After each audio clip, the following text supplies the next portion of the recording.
మంచి రెసిపీస్ కోసం cherry chef ఛానల్ని సబ్స్క్రైబ్ చేసుకోండి. అందరికీ నమస్కారం అండి. ఈరోజు మరొక మంచి రెసిపీతో మీ ముందుకు వచ్చాను. మటన్ పచ్చడి రెసిపీ అండి. పచ్చళ్ళలో మీరు ఎన్ని రకాల పచ్చళ్ళు తిన్నా సరే మటన్ పచ్చడేనండి. ఇది చేసుకునేలా చేసుకోవాలి గానీ అదిరిపోతుంది. పక్కా కొలతలతో చాలా రోజులు నిలవ ఉండేలాగా ఈ పచ్చడి రెసిపీని తీసుకొస్తున్నాను. వీడియోలోకి వెళ్ళిపోదామా? ఇప్పుడు మనము స్పైస్ పౌడర్ని రెడీ చేసుకుందాం. మన మటన్ పచ్చడికి ఈ స్పైస్ పౌడర్ వల్లే మంచి టేస్ట్ వస్తుంది. ఇది రెడీ చేసుకోవడానికి ఒక 50 గ్రాములు ధనియాలు యాడ్ చేసుకోండి. 2 టేబుల్ స్పూన్ జీలకర్ర యాడ్ చేసుకోండి. 2 టేబుల్ స్పూన్ లవంగాలు, 1 టేబుల్ స్పూన్ ఇలాచి, 2 టీ స్పూన్ మెంతులు, లాస్ట్గా 2 టేబుల్ స్పూన్ ఆవాలు యాడ్ చేసుకోండి.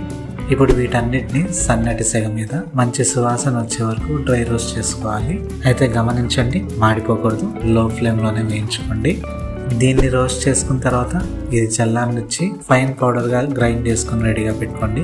ఇప్పుడు మనం మటన్ని రెడీ చేసుకుందాం. దీనికోసము 1 కేజీ మటన్ తీసుకున్నాను. సాధ్యమైనంత వరకు బోన్లెస్ మటన్ తీసుకోండి. మటన్ యాడ్ చేసుకుని ఇందులో 1 టీ స్పూన్ పసుపు, 1 టీ స్పూన్ ఉప్పు యాడ్ చేసుకోండి. దీన్ని బాగా మిక్స్ చేసుకోవాలి. అయితే ఉప్పు ఖచ్చితంగా యాడ్ చేసుకోండి. ఉప్పుని యాడ్ చేయడం వల్ల మటన్లోని వాటర్ కంటెంట్ బయటకు వస్తుంది. చూసారా వాటర్ అంతా ఎలా బయటకు వస్తుందో? దీనిలో మనం ప్రత్యేకంగా వాటర్ యాడ్ చేయాల్సిన పని ఉండదు.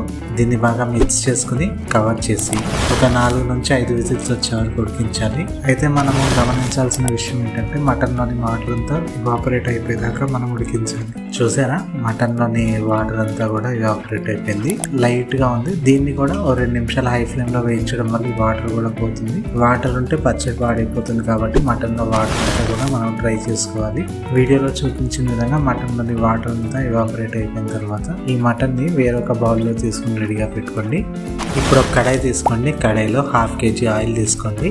ఆయిల్ కొద్దిగా హీట్ అయిన తర్వాత మనం రెడీ చేసుకున్న మటన్ ని ఆయిల్లోకి ట్రాన్స్ఫర్ చేసుకోండి. దీన్ని బాగా మిక్స్ చేస్తూ వేయించాలి.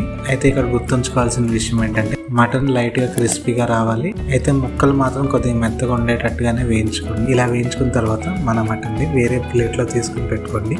ఇప్పుడు ఇందులో 1 కప్పు అల్లం వెల్లుల్లి పేస్ట్ యాడ్ చేసుకోండి. అల్లం వెల్లుల్లి పేస్ట్ మొత్తం ఆయిల్ అంతా పట్టేలాగా అలాగే పచ్చి వాసన పోయేదాకా దీన్ని జాగ్రత్తగా మిక్స్ చేసుకోవాలి. ఇప్పుడు ఇందులో 50 గ్రాముల వెల్లుల్లి యాడ్ చేసుకుంటున్నాను. వెల్లుల్లి కంప్లీట్లీ అడ్జస్టబుల్, మీకు నచ్చినంత యాడ్ చేసుకోండి. అలాగే 3 రెమ్మల కరివేపాకు యాడ్ చేసుకుంటున్నాను. ఈ రెండింటిని బాగా మిక్స్ చేసుకోండి. ఇవి కొద్దిగా క్రిస్పీగా అయిన తర్వాత 1 కప్పు కారం యాడ్ చేసుకోండి. దీన్ని కూడా బాగా మిక్స్ చేసుకోండి. అలాగే నేను ఒక 4 చెంచాల సాల్ట్ యాడ్ చేసుకున్నాను. 1 కప్పు కారానికి 1/2 కప్పు సాల్ట్ అయితే సరిపోతుంది. అయితే సాల్ట్ మాత్రం మీరు అడ్జస్ట్ చేసుకోండి. ఇప్పుడు దీన్ని బాగా మిక్స్ చేసుకోండి. ఇప్పుడు మనం సపరేట్ చేసుకున్న మటన్ యాడ్ చేసుకోండి. దీన్ని కూడా బాగా మిక్స్ చేసుకోండి. మిక్స్ చేసుకున్న తర్వాత మనం మసాలా రెడీ చేసుకున్నాం కదా, ఆ మసాలా పౌడర్ని యాడ్ చేసుకోండి. దీన్ని కూడా బాగా కలుపుకొని కవర్ చేసి 1 గంట సేపు విడిచిపెట్టి చల్లారనివ్వండి. పచ్చడి పూర్తిగా చల్లారిన తర్వాత ఇప్పుడు నిమ్మకాయ రసాన్ని యాడ్ చేసుకోవాలి. నేను 5 నిమ్మకాయలు కట్ చేసుకుని నిమ్మకాయ రసాన్ని యాడ్ చేసుకుంటున్నాను. నిమ్మకాయ రసాన్ని యాడ్ చేసుకుని దీన్ని బాగా మిక్స్ చేసుకుని ఒక 2 రోజులు అలా వదిలేస్తే ఆయిల్ అంతా కూడా మన పచ్చడికి బాగా సరిపోయి ముక్కలన్నీ బాగా ఊరి టేస్ట్ చాలా బాగుంటుంది. అంతేనండి, ఇలా మనము మటన్ పచ్చడిని అద్భుతంగా రెడీ చేసుకోవచ్చు. చాలా బాగుంటుంది. చాలా కాలం నిలవ ఉంటుంది. మరి ట్రై చేస్తారు కదా? వీడియో నచ్చిందా? అయితే లైక్ చేయండి.